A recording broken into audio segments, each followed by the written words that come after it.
மாணவர்களுக்கு நான் எப்பொழுதும் ஒன்று சொல்வேன், அதாவது நீங்கள் உங்கள் இலக்கை முதலில் நிர்மாணித்துக் கொள்ளுங்கள். அதை நோக்கி எத்தனை தடைகள் எத்தனை போராட்டங்கள் வந்தாலும் தொடர்ந்து பயணிங்கள்.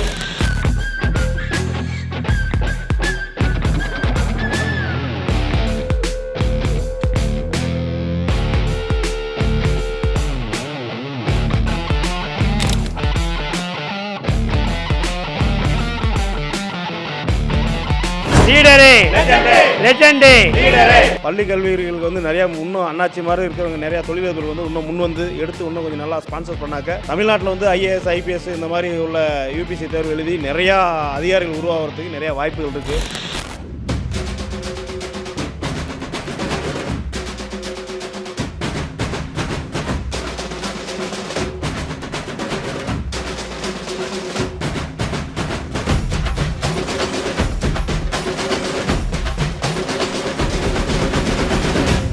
சும்மா கேளு.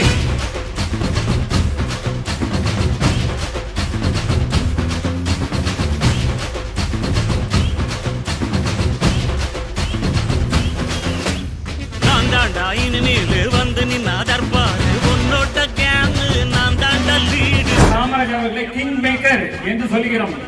கிங் மேக்கர்ன்றது அவ்வளவு ஈஸியில் அந்த இந்தியாவிலே வாங்கின ஒரே ஆள் அவர் தான். ஏன்னா தமிழகத்தில் 3 முதலமைச்சர்களை சுட்டிக்காட்டி இவர்தான் முதலமைச்சர் என்று நம் தமிழகத்துக்கு சுட்டிக்காட்டியவர் திரு காமராஜ் அவர்கள். அதே போல மத்தியில் ஆளும் பிரதம மந்திரி யார் என்பதையும் 2 முறை சுட்டிக்காட்டி இந்தியாவிற்கு வழிகாட்டியவர் திரு காமராஜ் அவர்கள். அவர் ஆட்சியில் ஊழல் என்பதே கிடையாது. நான் தாண்டா இனிமேல் வந்து நின்னா தர்பாரு உன்னோட கேங் நான் தாண்டா லீடு. என் வரலாறு பார்த்தவன் நம்பல பேரு உன்னோட பேட்டைக்கு நான் தாண்டா நாடு.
தம்பி தியா கணேஷ் எஸ்பிஓ நாகமலை புதுக்கோட்டை மாணவர் 3ஆம் பரிசு பெற்றிருக்கின்றார்கள்.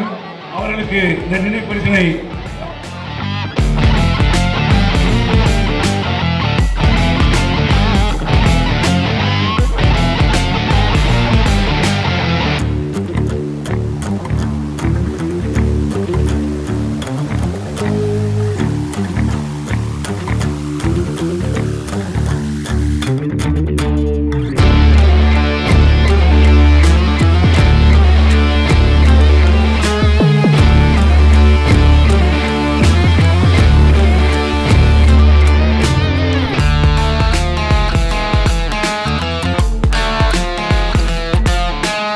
இவ்விழா மேடையில் வீட்டிற்கும் பெரியோர்களே, சான்றோர்களே, இவ்விழாவில் கலந்து கொண்டிருக்கும் மாணவ மாணவிகளே, பெற்றோர்களே, ஆசிரியர் பெருமக்களே மற்றும் பல்வேறு பள்ளிகளை சேர்ந்த நிர்வாக தலைவர் அவர்களே, இந்த கமிட்டியின் தலைவர், பொதுச் செயலாளர் மற்றும் நிர்வாகிகள் அவர்களே, உங்கள் அனைவருக்கும் என் அன்பான பணிவான வணக்கத்தை தெரிவித்துக் கொள்கிறேன். இன்று பெருந்தலைவர் திரு காமராஜ் அவர்களின் 124வது பிறந்த நாளில் இந்த கல்வி திருவிழா மிக சிறப்பாக நடைபெற்று கொண்டு வருகிறது. இதில் நானும் உங்களோடு கலந்து கொண்டு பெரும் மகிழ்ச்சி கொள்கிறேன்.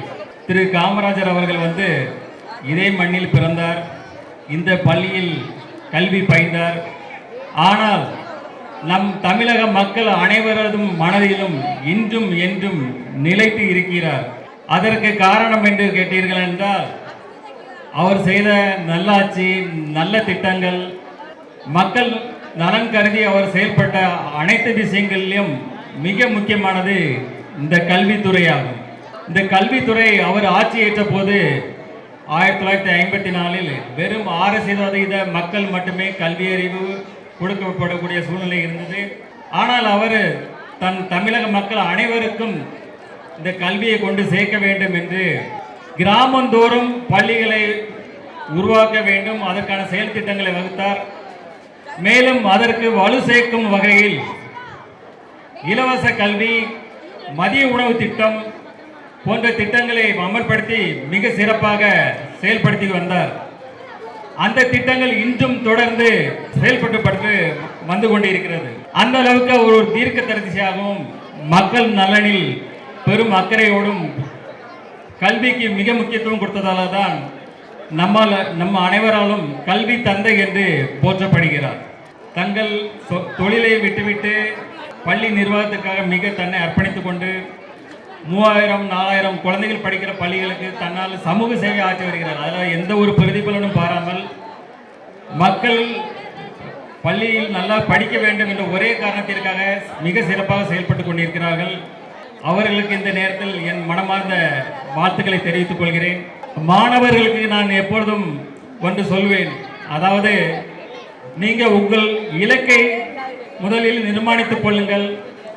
அதை நோக்கி எத்தனை தடைகள், எத்தனை போராட்டங்கள் வந்தாலும் தொடர்ந்து பயணிங்கள். உங்கள் வாழ்க்கை வெற்றிகரமாக அமையும். இதுதான் கோட்பாடு, வெற்றிக்கான கோட்பாடு. இந்திய காமராஜர் பிறந்த நாள் விழாவில் மாணவ செல்வங்கள் அனைவரும் உறுதிமொழி எடுக்க வேண்டும். நாம் நம்முடைய இலக்கு என்ன என்பதை முதலில் தீர்மானித்துக் கொள்ளுங்கள். அதை நோக்கி வலிமையுடன் செல்லுங்கள். வெற்றி உங்களது. நன்றி, வணக்கம்.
லீடரே, லெஜெண்டே, லீடரே, லெஜெண்டே.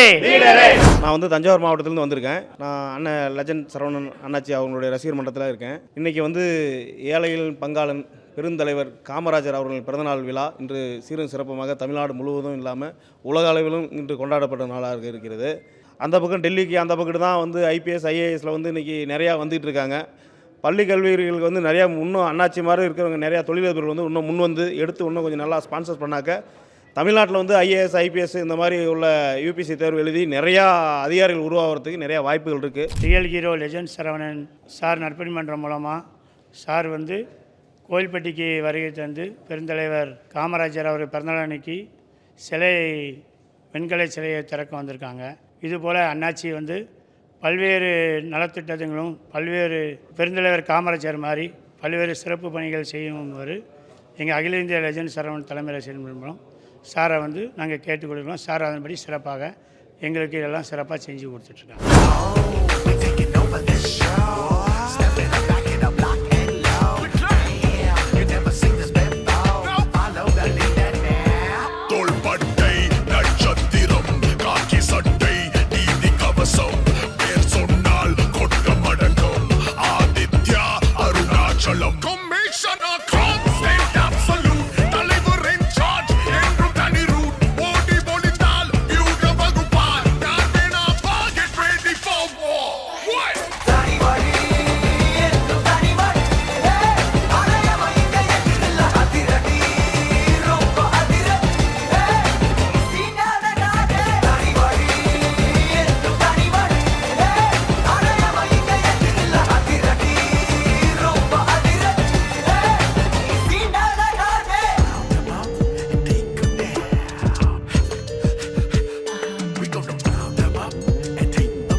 சும்மா கிழி.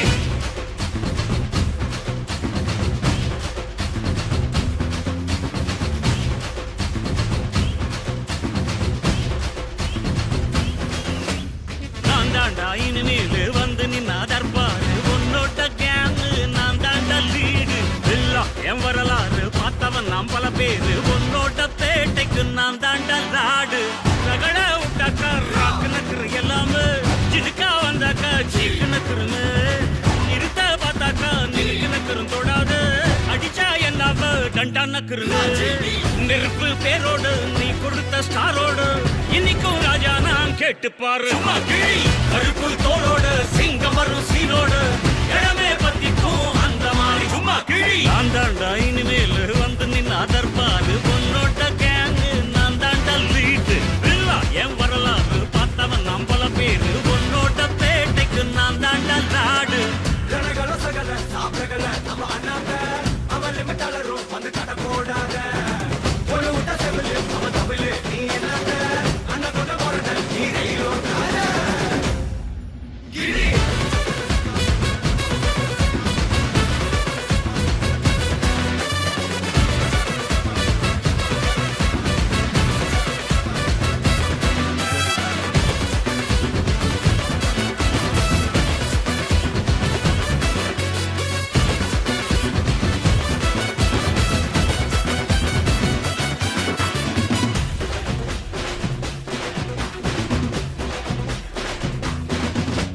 நேர்மை உனக்கு இருந்தா ஸ்டைலோ ஸ்டைல் பார்வை தெரிக்குதுன்னா விசிலோ விசிலு நம்ம மனசு இருந்தா ஸ்டைலோ ஸ்டைல் வேகம் பிரிக்குதுன்னா புயலோ புயலு இரும்பு சுகமா கைய கட்டி உக்காந்தா உடஞ்சி துரும்பா சில்லு சில்லா கொட்டும் பார் உடம்ப மதிச்சு கால் எடுத்து வச்சாலே இளம முழுசா உங்கூடவே ஒட்டும் பார் ரகட விட்டாக்கா ராக்கு நக்குறு எல்லாமே சிடுக்கா வந்தாக்கா சீக்கு நக்குறுன்னு நிறுத்த பார்த்தாக்கா நிறுக்கு நக்குறும் தொடாது அடிச்சா என்னாவ டண்டா நக்குறுன்னு நெருப்பு பேரோடு நீ கொடுத்த ஸ்டாரோடு இன்னைக்கும் ராஜா நான் கேட்டு பாரு கருப்பு தோளோடு சிங்கம் வரும் சீனோடு இடமே பத்திக்கும் அந்த மாதிரி சும்மா கிழி. நான் தாண்டா இனிமேல் வந்து நின்னா தர்பாரு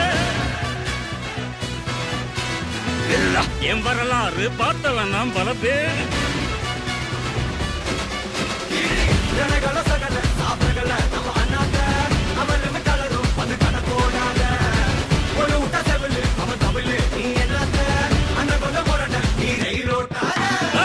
நெருப்பு பேரோடு நீ கொடுத்த ஸ்டாரோடு இன்னைக்கும் ராஜாண்ணா நெருப்பு பேரோடு நீ கொடுத்த ஸ்டாரோடு இன்னைக்கும் ராஜா நான் கேட்டு பாரு. விழாவில் கலந்து கொண்டு சிறப்பித்துக் கொண்டிருக்கும் மாணவ மாணவிகளே, பெற்றோர்களே, தாய்மார்களே, பெருமதிக்குரிய நண்பர்களே, என் மீது அளவில்லா அன்பும் அதிக நம்பிக்கை வைத்திருக்கும் என் ரசிக பெருமக்களே, பத்திரிகை மற்றும் ஊடக நண்பர்களே, உங்கள் அனைவருக்கும் என் பணிவான அன்பான வணக்கத்தை தெரிவித்துக் கொள்கிறேன்.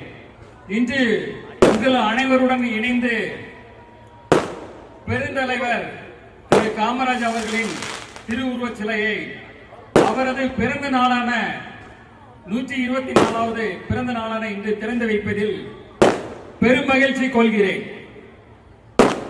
ஒருவர் எப்படி வாழ வேண்டும் என்பதற்கு அடையாளமாக வாழ்ந்து காட்டு திகழ்ந்தவர் பெருந்தலைவர் திரு காமராஜ் அவர்கள். அவ்வழியே நாம் ஒவ்வொருவரும் பயணிக்க வேண்டும். அவருடைய ஆட்சி காலத்தில் பொற்காலம் என்று இன்று வரை சொல்கிறார்கள். அதற்கு காரணம் மக்கள் தேவையில் அத்தியாவசியமான துறைகளில் மருத்துவம், கல்வி, பொருளாதாரம் அந்த மூன்றையும் திறம்பட செய்து தமிழ்நாட்டை இந்தியாவின் முதன்மை நிலைக்கு எடுத்து சென்றவர் கர்ம வீரர் காமராஜ் அவர்கள். 6 முதல் 7% இருந்த படிப்பறிவு கொண்ட 1954 சமயங்களில் அவர் ஆட்சியின் போது எல்லா மக்களும் கல்வி அறிவு பெற வேண்டும் என்று எல்லா கிராமங்களிலும் பள்ளிக்கூடங்களை திறக்க வேண்டும் என்று அவர் திட்டம் தீட்டி அதற்கான செயல் வடிவம் கொடுத்து மிக சிறப்பாக செயல்படுத்தினார். அதே போன்று அதற்கு மேலும் வலுவூட்டுவதற்கு இலவச கல்வி திட்டம், மதிய உணவு திட்டம் என்று பல திட்டங்களை அறிமுகப்படுத்தி மிக சிறப்பாக செயல்படுத்தினார். அந்த திட்டங்கள் இன்றும் தொடர்ந்து செயல்பட்டுக் கொண்டிருக்கின்றன. அந்த அளவிற்கு அவர் ஒரு தீர்க்கதரிசியாக செயல்பட்டுக் கொண்டிருந்தார். அதே போல பொருளாதார துறையில் பல்வேறு தொழில்பேட்டைகளை உருவாக்கி, பல்வேறு தொழிற்சாலைகளை உருவாக்கி பல ஆயிரம் தொழிலாளர்களுக்கு வேலை வாய்ப்புகளை கொடுத்து பொருளாதாரத்தை மேலும் மேலும் பெருக்கினார். பல அணுமின் நிலையங்களை தொடர்ந்து மின்சார தேவைகளையும் உற்பத்தியும் மிக சிறப்பாக அந்த காலத்திலேயே ஏற்படுத்தினார். அந்த காலத்தில் அவ்வளவு டாடா கிடையாது, அந்த அளவுக்கு நம்மளுக்கு வந்து கம்ப்யூட்டர் வசதி கிடையாது, இந்த அளவுக்கு ஒரு பெரிய டாட்டாலாம் நம்ம எதுவுமே கிடையாது. பட் அந்த காலகட்டத்தில் அவர் வந்து மிக சிறப்பாக செயல்பட்டு ஒரு தொலைநோக்கு பார்வையோடு செயல்பட்டு நம் தமிழகத்தை இந்தியாவின் முதன்மை மாநிலமாக எடுத்து சென்று கொண்டிருந்தார். அதோடு சுகாதாரத்துறையில் அந்த காலத்தில் போலியோ சொட்டு மருந்து, சின்னம்மை பெரியம்மை போன்ற பல்வேறு நோய்களுக்கு இலவச மருத்துவங்களை கொடுத்து பல்வேறு மருத்துவமனைகளையும் நிறுவி மிக சிறப்பாக செயல்படுத்த இந்தியாவிற்கு ஒரு முன்னுதாரணமான மாநிலமாக செயல்பட்டுக் கொண்டிருந்தார். அதே போன்ற காமராஜ் அவர்களை கிங் மேக்கர் என்று சொல்கிறோம். கிங் மேக்கர்ன்றது அவ்வளவு ஈஸியில் அந்த இந்தியாவிலே வாங்கின ஒரே ஆள் அவர் தான்.